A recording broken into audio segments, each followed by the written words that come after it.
สวัสดีครับผมดีเจแพทริกนะครับผมวันนี้ก็มาเจอกันอีกแล้วเหมือนเดิมเลยนะฮะเป็น EP ที่ 3 แล้วสำหรับรายการหมอหล่อสัตว์นะครับผมแขกรับเชิญของเรานะฮะไม่ธรรมดาเหมือนเดิมครับธรรมดาเราไม่เอามาอยู่แล้วนะฮะคนนี้เขามีดีกรีเป็นถึง KU Sexy Boy เลยทีเดียวนะครับผมแล้วก็เราจะมาเจอเขาที่ร้าน Reed Cafe ครับอยู่ที่ซอยงามวงวาน 54 นะตรงข้ามเยื้องๆกับประตูมอเกษตรนะครับผมแล้วก็ตอนนี้เขารออยู่ในร้านแล้วอยู่ชั้นบนนะฮะตามท่านมาเลยครับเดี๋ยวพาไปเจอกัน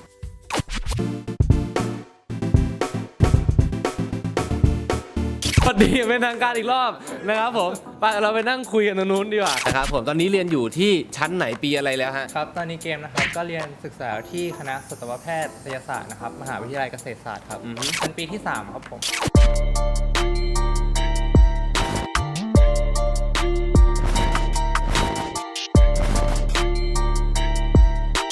เรื่องราววันนี้นะครับผมก็จะถามเกี่ยวกับเรื่องของสัตว์ต่างๆด้วยนะครับผมแล้วก็เรื่องของการเรียนด้วย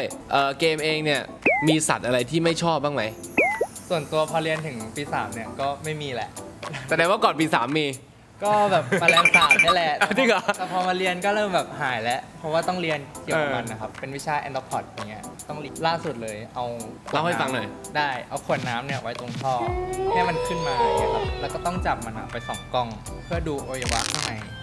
แมลงสาบก็จะมีอวัยวะของมันที่เราต้องเรียนด้วยครับสัตวแพทย์เพื่ออะไรฮะเราต้องรักษามันเหรอก็ต้องบอกว่าแมลงนี่ไม่รักษาแต่เหมือนแบบเป็นเหมือนความรู้มากกว่าอะไรเงี้ยที่ต้องเรียนผ่านไปทีนี้สัตว์ที่ชอบบ้างครับผมก็ส่วนตัวนะครับชอบน้องหมาครับผมเพราะว่าหมาเป็นสัตว์ที่ซื่อสัตย์กับมนุษย์ครับผมเลี้ยงพันธุ์ไหนอยู่ก็เป็นน้องไซบีเรียฮัสกี้ครับผมทำไมถึงชอบไซบีเรียนฮัสกี้เพราะว่าได้ยินว่ามันเป็นสัตว์ที่ค่อนข้างน่าสงสารในความแบบว่าที่มาเกิดอยู่ในประเทศไทยนิดนึงเพราะขนมันจะยาวดูแลยากไหมยังไงบ้างฮะคิดว่ามันก็น่ารักดีครับแล้วก็ต้องดูแลเขาให้ดีมีเวลาเขาเยอะๆหมาพันธุ์เนี้ยเพราะว่าเขาต้องออกกำลังกายแล้วก็เรื่องตัดขนนี่ก็ต้องพยายามตัดให้เขาที่จริงเห็นขนฟูๆเงี้ยอาจจะมองว่าน่ารักแต่คือเขาทรมานนะครับเพราะว่ามันร้อนมากก็ต้องพยายามดูแลเขาครับตัวนี้ของเรามันกวนบ้างไหมมันกวนยังไงมันก็ เรื่องไงอ่ะมันด้วยหน้ามันอยู่แล้วมันก็ดื้อแหละมันก็แบบเวลาเราดุอะไรเงี้ยมันก็จะเถียงเราเลยซึ่งก็ไม่รู้มันเถียงจริงเปล่ามันก็จะแบบหอนๆอะไรเงี้ยครับเคยได้ยินว่าพันธุ์นี้มันมีไซส์ที่มันเหมือนแบบว่าเรียกว่าอะไรนะอลาสกันไจแอนคือมันตระกูลเดียวกันปะต้องบอกว่ามันเป็นเหมือนหมาพันธุ์เดียวกันแต่ว่าอลาสกันกับไซบีเรียนฮัสกี้เนี่ยมันจะคนละพันธุ์กันเลยครับคืออลาสกันเนี่ยมันจะหนักได้ถึงประมาณ 50-60 กิโลส่วนฮัสกี้นี่มันไม่มีทางหนักได้ถึงนั้นอยู่แล้วซึ่งในความดูแลก็จะต่างกันอลาสกันเราก็ต้องดูแลเขามากกว่าฮัสกี้อีกเพราะขนเขาหนากว่าแล้วก็ตัวใหญ่กว่าครับผมมาทีนี้มาเรื่องของเทคโนโลยีในสมัยนี้บ้างนะครับผมเรื่องโซเชียลมีเดียต่างๆเรื่องของการแพทย์ก็มีเทคโนโลยีที่มันล้ำสมัยมากขึ้นทันสมัยมากขึ้นนะฮะมันมีข้อดีข้อเสียยังไงไปถึงสุนัขของเราบ้างครับสมัยนี้ก็คือเริ่มจะผลิตหุ่นยนต์ที่รักษาคนแล้วก็คิดว่าอีกหน่อยน่าจะช่วยในการรักษาสัตว์ของเราได้ด้วยครับน่าจะมีอะไรที่มันแบบว่าวิเคราะห์ได้ถูกต้องมากขึ้นส่วนข้อเสียเนี่ยผมคิดว่าเกี่ยวกับโลกโซเชียลมีเดียมากกว่าที่ทำให้คนที่เลี้ยงสัตว์สนใจไอ้พวกโซเชียลมีเดียมากเกินไปครับให้ไม่มีเวลากับน้องเหมือนเดิมอะไรเงี้ยครับผมก็จะเป็นผลเสียกับตัวน้องโอเคครับผมนะฮะก็ใส่ใจเขาหน่อยเนาะเพราะว่าหมาเขาก็ไม่ได้มีความโซเชียลมีเดียเหมือนเรานะเราต้องไปเล่นกับมันแบบว่าทิ้งโซเชียลมีเดียซะนะครับผมถ้าให้เลือกสักหนึ่งอย่างที่จะเป็นเทคโนโลยีล้ำสมัยมากๆไฮเทคมากๆหนึ่งอันเนี่ยเพื่อที่จะเอามาใช้กับสุนัขเนี่ยนะฮะเราอยากจะประดิษฐ์อะไรขึ้นมาสักหนึ่งอันก็ส่วนตัวนะครับคิดว่าปัญหาหลักของสัตวแพทย์เลยก็คือเราเนี่ยไม่สามารถที่จะสื่อสารกับน้องได้ว่าแล้ว ก็คือผมว่าถ้าเรามีอะไรที่แบบว่าให้น้องเขาพูดกับเราได้ก็ดีนะหมายถึงว่าให้เขาแบบสื่อสารว่าเจ็บตรงนี้นะคือบางทีเนี่ยสัตว์เนี่ยมารักษากับเราเนี่ยต้องใช้เวลานานที่นานเนี่ยเพราะว่าวินิจฉัยโรคให้มันถูกต้องมากขึ้นแต่ว่าถ้าเรารู้จุดที่เราต้องรักษาน้องเขาเลยเนี่ยเราก็ใช้เวลาได้น้อยลงน้องเขาก็หายไปปกติได้เร็วขึ้นอย่างเงี้ยครับทีนี้ขอถามเรื่องของแฟนบ้างนะตอนนี้มีแฟนหรือยังก็มีแล้วปี 3มีแล้วเหรอนี่คุณทำคนอกหักไปครึ่งรายการแล้วนะ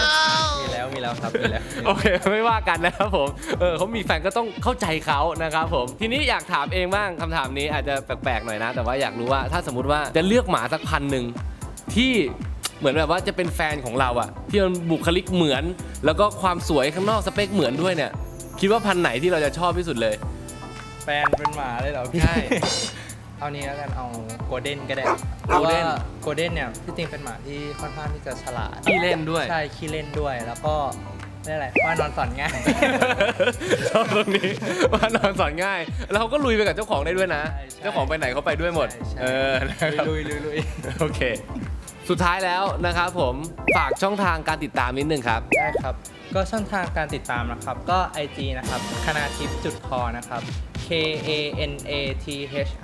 ครับ แล้วก็จุดแล้วก็ KLO ครับ ฝากนิดนึงสำหรับคนที่มีเลี้ยงสุนัขอยู่ในตอนนี้ครับว่าควรจะดูแลยังไงบ้าง ก็อยากให้ดูแลเขาเนี่ยได้เหมือนกับตอนแรกที่เรารับเลี้ยงเขามานะครับเขาก็ต้องการแค่เราเนี่ยแหละ เราก็ต้องอยู่กับเขาเป็นเพื่อนเขา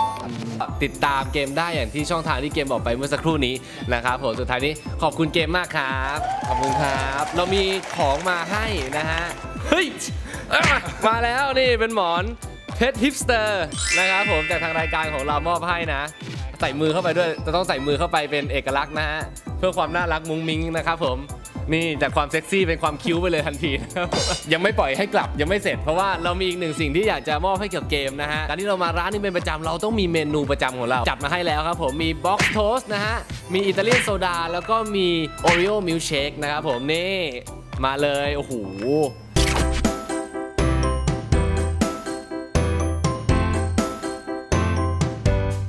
โอเคครับผมงั้นสุดท้ายนี้ลาไปละนะครับผมให้น้องเกมกินอย่างมีความสุขดีกว่าครับ